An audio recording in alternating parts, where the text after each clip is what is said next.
আজ আমি তোমাদের সাথে আলোচনা করব ট্রান্সলেশন ইনটু ইংলিশ।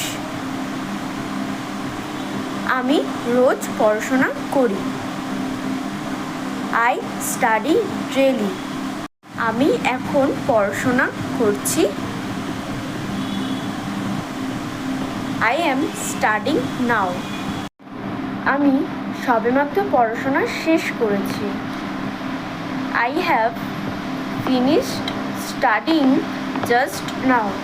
আমি 1 ঘন্টা ধরে পড়াশোনা করে চলেছি। I have been studying for 1 hour. আমি গতকাল পড়াশোনা করেছিলাম। I studied yesterday. আমি তখন ইংরাজি পড়ছিলাম। I was studying then. আমি সবেমাত্র পড়াশোনা শেষ করেছিলাম। I had started just then. আমি 1 ঘন্টা ধরে পড়াশোনা করে চলেছিলাম।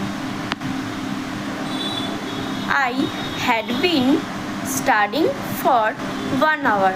ভিডিওটি ভালো লাগলে চ্যানেলটা সাবস্ক্রাইব করে লাইক এবং শেয়ার করে পাশে থাকবে।